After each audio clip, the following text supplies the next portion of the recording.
네, 안녕하십니까. 성북학개론의 강성봉입니다. 네, 안녕하세요. 박수진입니다.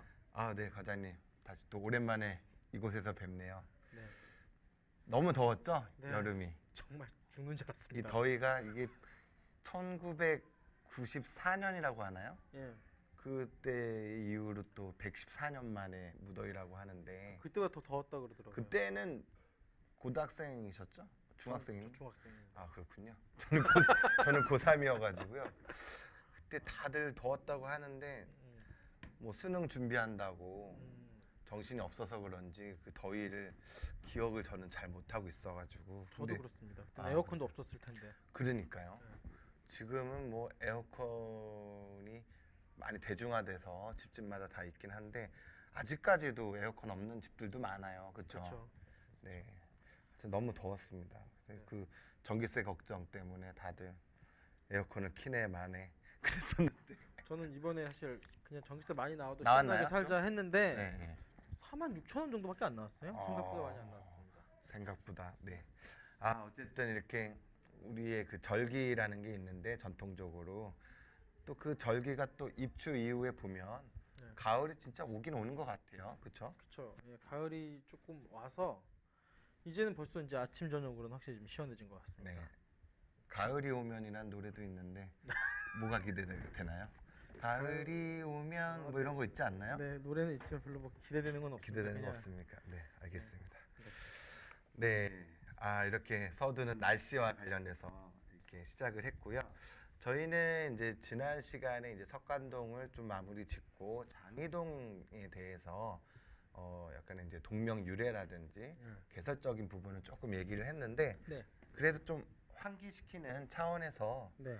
장이동에 대한 동명이 네. 어떻게 이렇게 유래가 됐는지를 좀 살펴보면 좋을 것 같아요. 네, 요거는 좀 짧게 저번 네. 시간에 좀 예, 다뤘으니까 했으니까. 하면 이제 장위산이라고 해서 이제 노루가 뛰어노는 산이다. 그래서 이제 그 장위산에서 유래했다는 게 가장 유력한 네, 설입니다. 가장 유력한 설이고 그다음에 이제 고려 시대에 명신, 유명한 신화가 나왔고 그 이후로 대대로 명신을 배출한 곳이다. 그래서 길장자를 써서 이제 그 높은 지위의 벼슬에 있는 사람들이 계속 나온 곳이 돼서 장이동이라는 뜻이 있는데 둘 다 좋은 뜻이죠. 그래서 네네. 앞에 장이는 이제 노루장자를 쓰는 거고 뒤에 장이는 이제 길장자를 씁니다. 이렇게 해서. 어떻게 보면 두 가지의 그 유래를 네, 접목을 시켜보면 산수가 수려하고 노루도 막 뛰어노닐고 그렇죠. 또 그런 경치에 있는 고을에 우리 명신이 그렇죠.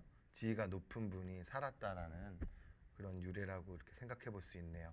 근데 요새 제 주변에 물어보면 장이동 하면 떠오르는 이미지가 뭐냐라고 이렇게 여쭤보면 장인 뉴타운 네. 요새 좀 말이 많잖아요. 그 얘기를 아마 이제 뒤에 뒤에 들어가서 하긴 할 그 건데. 얘기도 있고 네, 맞습니다. 또 하나는 또 맛집 중에 하나가 장이동 유성집이라고 여기 고깃집. 고깃집이죠. 네. 소고기집인데 저는 그게 장이동만인 줄 알았어요. 네.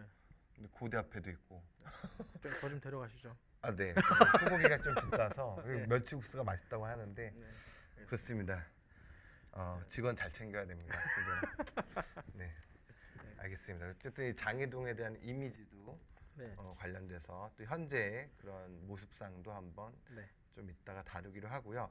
그러면 이 장이동이 가지는 어떤 인문지리적 특징이라고 해야 되나? 네. 장이동은 어떤 특징들이 있을까요? 그러니까 뭐 기본적으로 장이동은 이게 성북구가 산이 많잖아요. 기본적으로 네네네. 뭐 대표적으로 이제 북한산 자락에 있고 성북동은 뭐 북악산 자락, 그다음에 이제 안암동, 종암동, 뭐 도남동 이런 데는 다 개운산 자락, 그렇죠. 그다음에 석관동은 천장산 천장산. 자락 있는데 네. 여기도 물론 산이 있지만 그 월곡동하고 그다음에 여기 그 장이동은 그 평지가 그래도 제일 많은 지역 중에 한 곳입니다. 그렇죠. 성북구. 아무래도 천변도 성북구에서. 있고. 예. 그렇죠.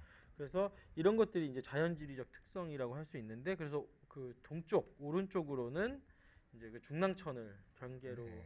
하고 있습니다. 그래서 이제 보면 그 동북쪽으로는 노원구, 그다음에 이제 동서쪽으로는 아니 북서쪽으로는 이제 강북구를 그 맞닿아 있고요. 그다음에 네. 옆으로는 이제 뭐 석관동, 그다음에 석관동이라 맞죠?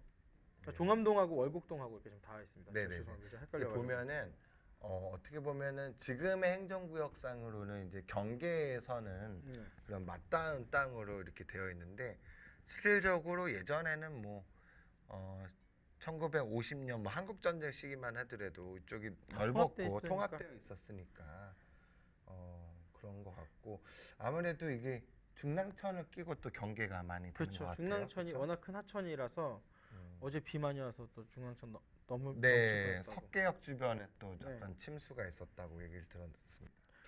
지형상으로는 이제 석관동하고도 쭉 연결되는 부분이 있습니다. 평야로 연결되어 있는 부분이. 그리고 또 장이동 쪽에 맞닿은 그 녹지가 있는데 요새는 뭐 북서울의 숲이라고 하는데 저희 어릴 때는 유원지 개념으로 드림랜드. 드림랜드였거든요. 그렇죠. 가지고 광운대 근처에 있는 드림랜드에 또 그런 지난번에 석탄동 할 때 연탄에 이어서 이렇게 세대가 나오는. 예.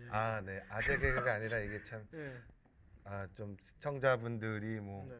곡해하실 수도 있지만 저도 좀 나이가 들었는지 옛날 이야기만 많이 하는 것 같아요. 네. 드림랜드 되게 네. 유명했어요. 강북 지역에서도. 그게 이제 오폐산자락 네, 네. 이렇게 자리 잡아서 지금은 북서울 꿈의 섭이 돼 있는 그게 이제 북쪽을 경계로 하고 네, 있고요. 네.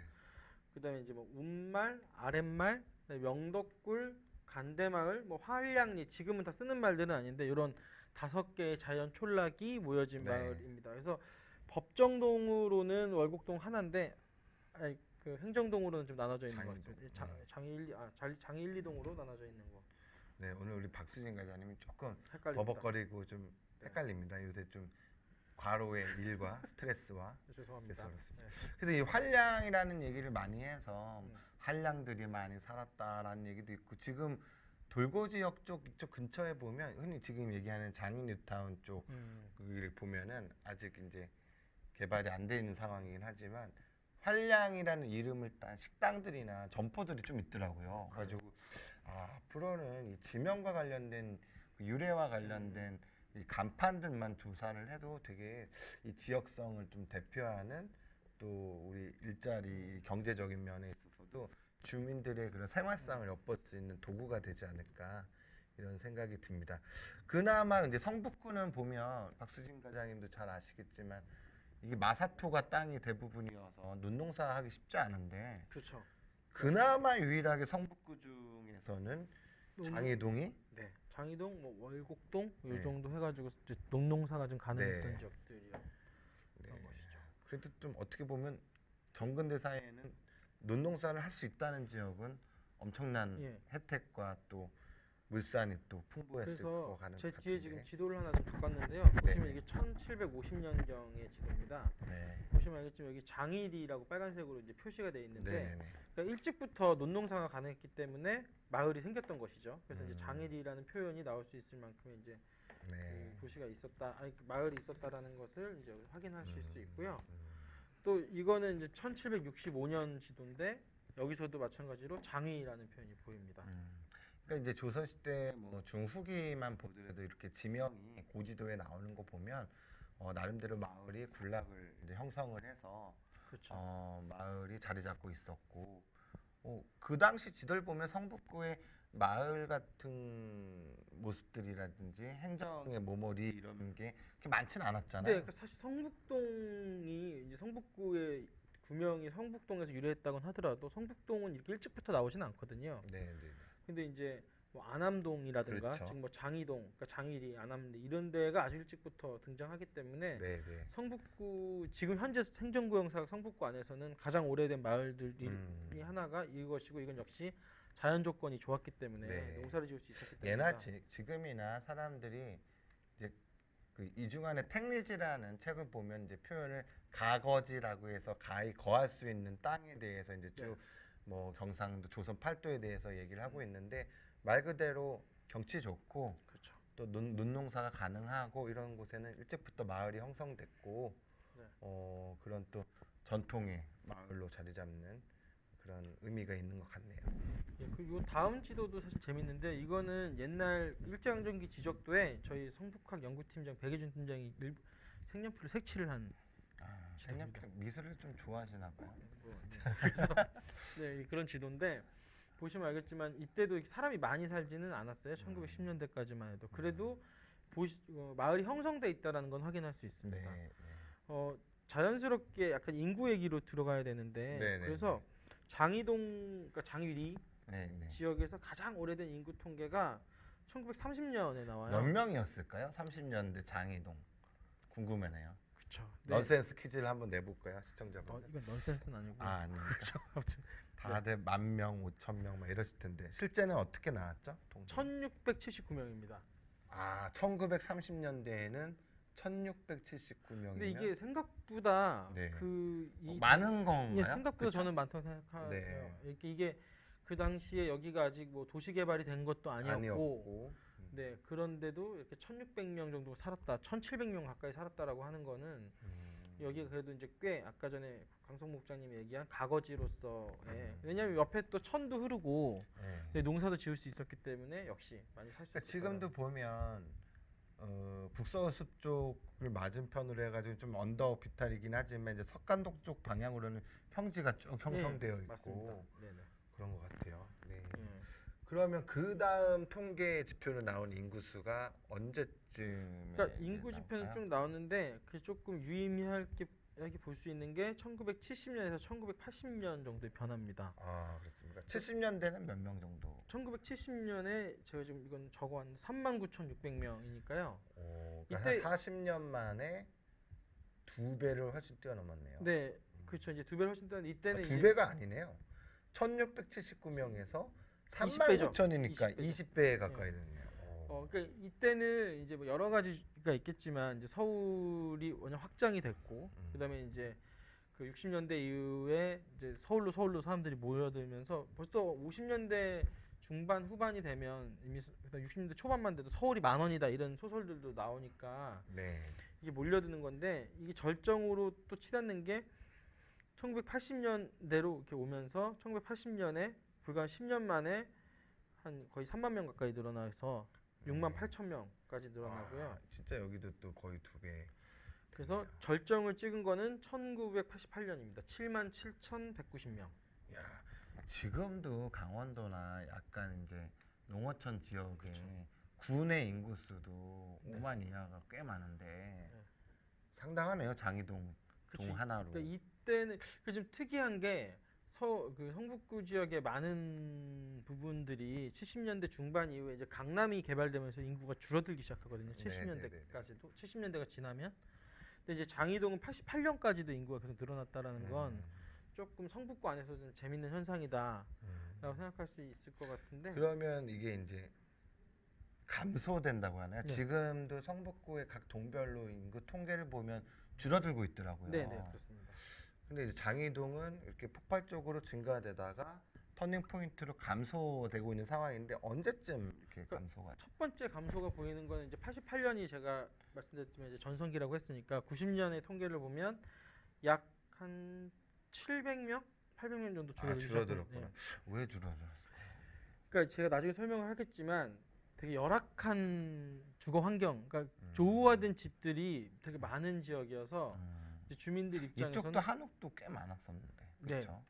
근데 이런 노후화된 집들이 너무 많았기 때문에 사람들이 지금 이제 기피하는 지역으로 됐었습니다. 그렇기 때문에 이제 사람들이 여기를 빨리 벗어나자 이런 생각들이 그 당시에 어떻게 보면은 뭐 꼭 재개발 이런 개념은 아니더라도 어떤 그 인프라라든지 그쵸. 랜드마크라든지 아니면 뭐 일할 수 있는 어떤 기업체가 있다든지 그쵸. 교통이 좀 편리하다든지 이래야 되는데 좀 환경적으로는 조금 열악한. 그러니까 그건 이거는 사실 뭐 도시계획의 문제도 있었을 것 같아요. 왜냐하면 뭐 기업이 들어오거나 이런 거는 아까 국장님 말씀하신 너무 당연하게 교통 문제 이런 건 되게 중요한 문제인데 도시계획으로 이쪽을 좀 더 그 발전을 시켰으면은 좋았을 텐데 아마 석관동하고 묶여서 이쪽 지역이 네. 계속해서 좀 어떻게 늦게까지 보면은 진짜 말씀하신 대로 성북구 중에서도 저평가 받았던 곳이 진짜 장이동 석관동이었던 것 같아요. 네. 그래서 지금은 이제 얼마 전에 이제 동북선 경전철도 이제 짓기로 2022년 이내까지 준공하는 걸로 발표도 나오고 또 GTX도 이제 뭐 광운대 쪽으로 간다라는 이야기도 있고 교통 좀 늦은 감이 있죠. 그렇죠. 근데 뭐 한다고는 하는데 아까 부사님이 처음에 언급했지만 장인뉴타운도 이제 생기고 하니까 네. 이제 조금 개발이 아유 지금 다들 서울시 집값들이 지금 부동산 시장이 난리가 아닌데 이 장인뉴타운 이렇게 이야기 나오면서 이쪽이 또 땅값 부동산 가격이 엄청 올랐다고 그래서 하더라고요. 재밌는 게 제가 좀 찾아봤더니 2017년에 주민이 54,000명. 그러니까 이제 이건 엄청 서울시 줄었네요. 7만 6천 네, 명. 이건 이제 서울시 전체 인구가 줄고 있는 부분도 있고. 그것도 영향을 예. 받았고. 근데 이제 되게 재밌는 게 2018년의 인구 통계를 제가 오늘 찾아봤거든요. 네네네네. 근데 5만 명대 갑자기 한 3만 5천 명 정도가 준 거예요. 1년 사이에.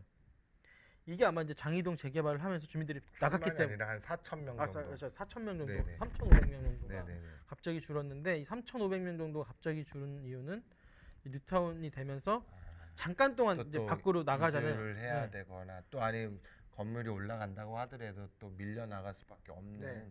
열악한 상황에 있는 분들도 그래서 계시니까. 예, 이렇게 좀 네. 이게 지금 장이 1, 2, 3동을 다 합친 네네. 이 인구 통계거든요. 지금 그래서 요거 어떻게 보면 성북구에서 제일 좀 뭐라고 해야 되나 진행이 빨리 되고 급변하고 있는 동네가 네. 바로 장이동이 아닐까 싶습니다. 그래서 이제 이런 인구 통계만 봐도 이제 당시 장이동의 상황이 이제 이 현대사에서 어떻게 변해왔는가 이런 것들도 좀 살펴보실 수 있을 것 같습니다. 네, 저희 이제 팟캐스트 방송 이제 성북학교론 말고 이제 밴드 빈티지 프랭키가 하는 그 마을 방송도 있긴 하지만 그분 집이 예전에 장이동 쪽이었어요. 그래서 네. 시장 쪽도 가보겠는데,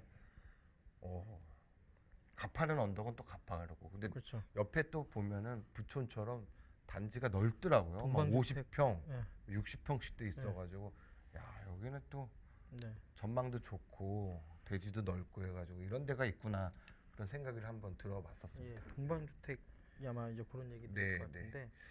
그럼 장이동에 지난번에 저희가 얘기를 했네요. 그 서울대생 네, 얘기했습니다.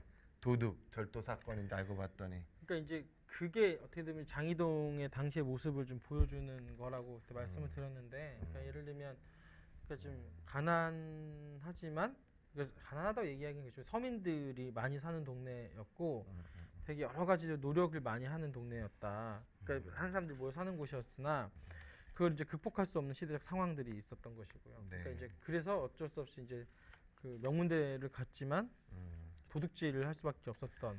야, 그 예나 지금이나 열악한 상황에 있는 분들이 또 근데 이제 사실 또 재밌는 건 그때만 해도 개천에서 용이 났다라는 표현을 쓰잖아요. 아 맞아요. 예.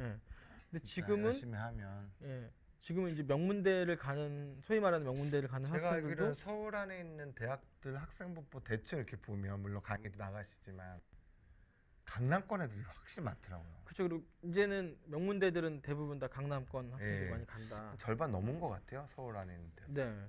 그래서 이게 참 이런 그러니까 이제는 뭐 가난한 학생이 좋은 학교를 가는 것 자체가 힘들어진 네. 일이 생겨서 어떻게 보면 그 시대랑 지금의 또 시대상이 좀 달라졌다 이런 것들도 네. 좀 확인할 수 있는 것 같습니다. 네. 이제 동명유래라든지 장이동에 대한 어떤 인문지리적 특징들, 그 다음에 인구의 변화 좀 살펴봤습니다. 이제 그 다음 단계는 장이동 하면 떠오르는 이제 문화재라고 해야 되나요? 그리고 네. 또 축제도 또 있지 네. 않습니까? 어떤 축제가 있고 어떤 문화재가 있는지 좀- 장이동 부마 축제가 네. 있죠. 부마 축제인데 이 부마에 대한 얘기는 나중에 할 거지만 뭐 아주 간단하게 말씀드리자면 왕의 사위죠. 네. 부마는 공주의 남편. 그렇죠. 공주의 그렇죠. 남편인데 이게 이제 장이동 부마가옥이라고도 하고요. 이제 김지능가라고도 되어 있습니다. 그래서 김진웅 가라고도 하고 음. 지금은 선악원 소속의 이제 사찰로 그래서 지능선원이라고 네, 되어 되어 있습니다. 있죠. 그래서 요 얘기를 이제 간단하게 하면 네. 이게 될 것 같은데 이 장이동 하면 제일 유명한 게 이제 그 김지능 가옥이죠. 그리고 대표적인 문화재이기도 한데 이게 지금 기록을 보면 1865년 고종 2년에 만들어졌다 그래요. 근데 이게 이 장이동 주민들이 이걸 좀 뿌듯하게 생각하셔도 되게 성북구에 있는 건물 중에 제일 오래된 건물 중에 하나입니다. 그렇죠. 그러니까 뭐 상고무 총무당처럼 옮겨온 게 아닌 이상. 그렇죠. 그러니까 상구부 총무당도 아마 그쯤일 거예요. 그렇죠. 응. 대원군이 했을 네. 때니까. 그쯤이고 그러니까 뭐 예를 들어서 저희가 이제 막 제일 많이 성북구에서 제일 많이 얘기되는 건물 중에 하나가 시무장인데 이것도 1933년이고 그렇죠. 그다음에 뭐 간송미술관 아니고 뭐 근대식 이거 건물이지만 되게 중요하네. 물론 최고라는 거가 좀 뭐 여지 논지에 좀 이렇게 논란이 될 수도 있는 부분이긴 하지만 장이동 주민의 입장에 있어서는 성북구에서 가장 오래된 우리 건축물 문화재가 우리 동에 있다. 네. 상당한 뿌듯함이 있을 것 같은데. 그렇죠. 그리고 뭐 한옥 중에 이제 오래됐다고 하는 게 뭐 수연산방 같은 건데 이것도 1933년이고요. 그렇죠. 맨날 성북동에 다 몰려 있다라고는 하지만 정작 예. 동네 이름도 오래된 예. 벼슬을 하고 예. 또 길게 또 벼슬했던 장위라는 맞습니다. 지명과 마찬가지로 건축물도 이렇게 있고 또 나름대로 또 왕실과 관련된 건축이잖아요. 그 사람의 이게 이야기. 이게 그래서 별장 중에 오래됐던 게 성북동 이종섭 별장인데 이것도 그러니까 20세기의 건축이거든요. 그렇죠. 이 1900년대 초반이라 그러니까. 새우젓장 장사 예. 해가지고. 네. 그러니까 사실 되게 오래된 건물이 있던 거고. 그러면 아무래도 이런 건축물이 어쨌든 공주의 집이고 또 네.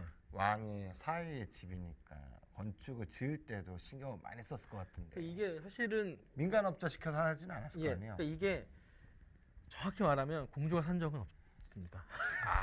이제 우리 흔히는 이제 부마가 오게 하는데 예. 왜요, 공주님이? 공주님은 그 사대문 안에 사셨겠죠.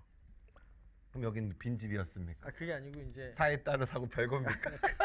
예, 그런 건 아니고 나중에 이제 덕운공주 얘기를 따로 할 텐데 공주님이 일찍 죽어요. 네, 일찍 맞습니다. 아주 일찍 이제 죽어서 그 남편도 이제 남영이라는 지위를 받는데 남영이가 또 돌아가시고 거기 이제 제사를 지은 게 이제 남영이 궁제사라고 네, 해서 네. 이제 그 건물이 되는 거죠. 네, 네.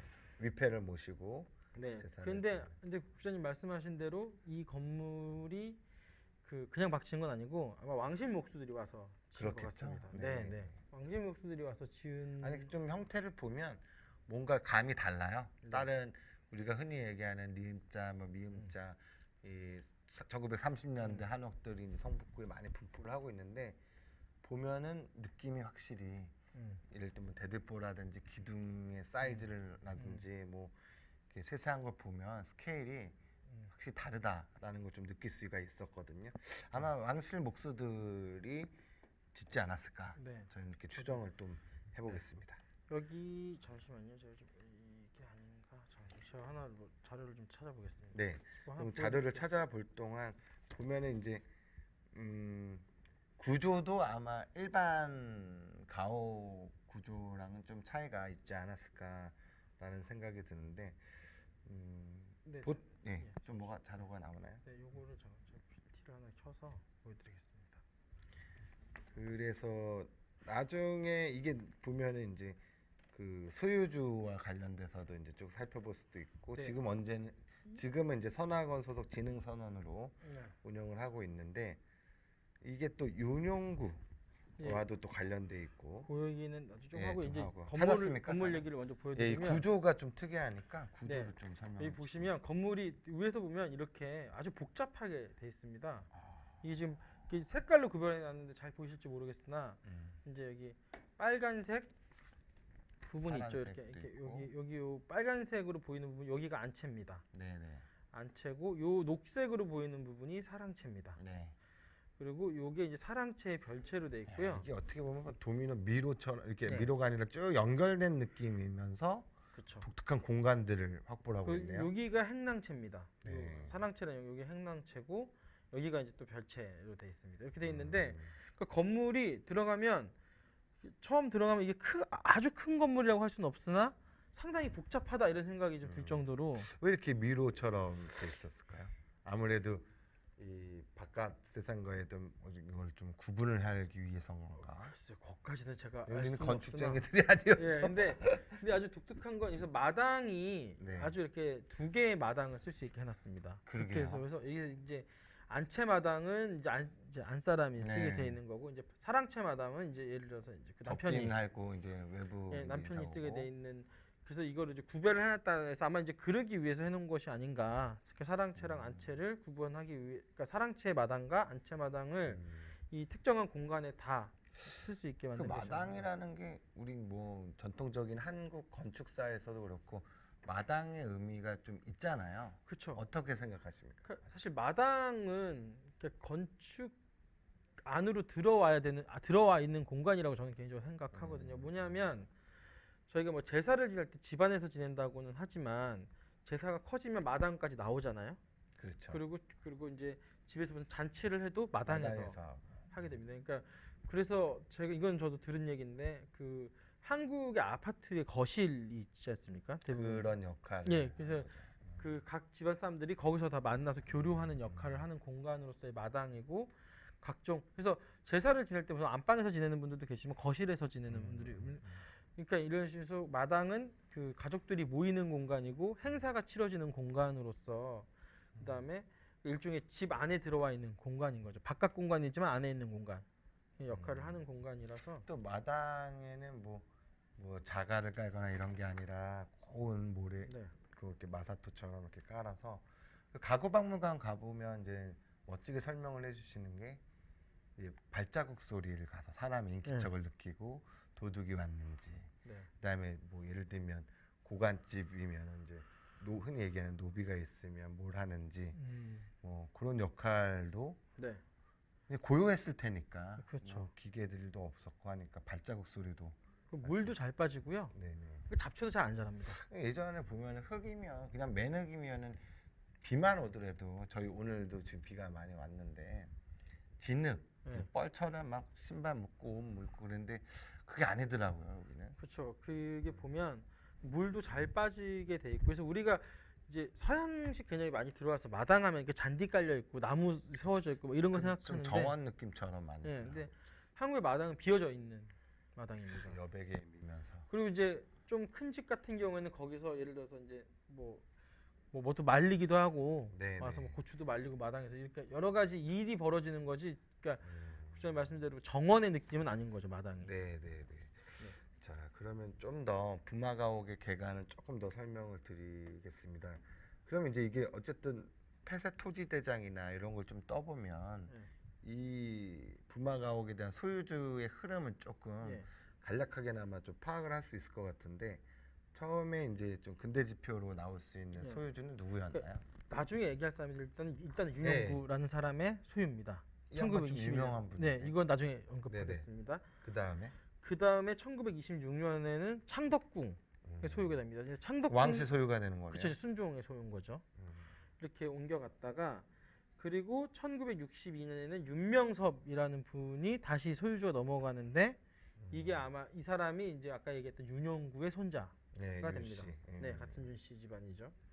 네, 그리고 그다음에 1965년에 사실 이 동네가 다 이 윤용구 선생의 땅이었는데 이때 이제 토지도 분할되고 여러 가지로 되면서 토지 분할도 이루어지고 그다음에 아마 지번도 아마 나눠지고 했던 것 같아요. 이 네. 시기에. 그러면서 그 김진흥이라는 분 아까 이제 드디어 김진흥가라고 하는데 김진흥 가옥 예. 이렇게 나왔었죠.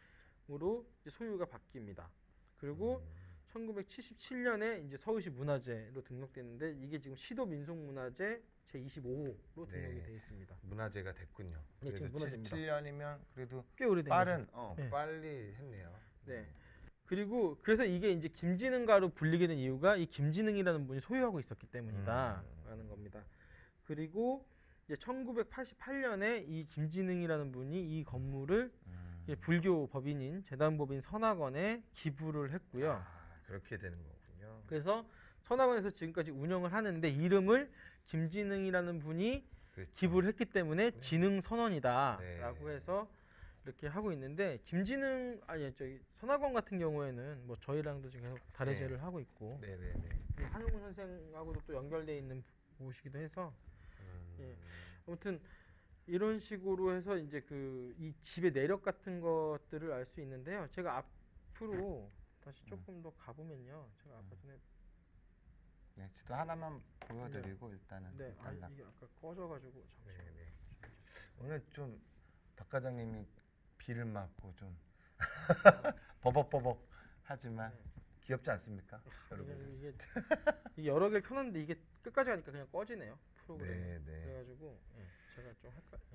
자, 그러면 이렇게 하고 네 지금 이제 그 장이동에 대한 유래라든지 네. 연역이나 인구 통계 흐름, 그다음 문화재 정도로 하고 네. 이제 다음 시간에는 본격적으로 네. 이 부마가옥에 대한 어떤 그 사람들의 도공공주에 네. 대한 삶, 주변의 그 시대의 상황 이런 것들을 좀 정리하도록 하겠습니다. 네. 네, 그러면 네 오늘 성북학개론 마치도록 하겠습니다.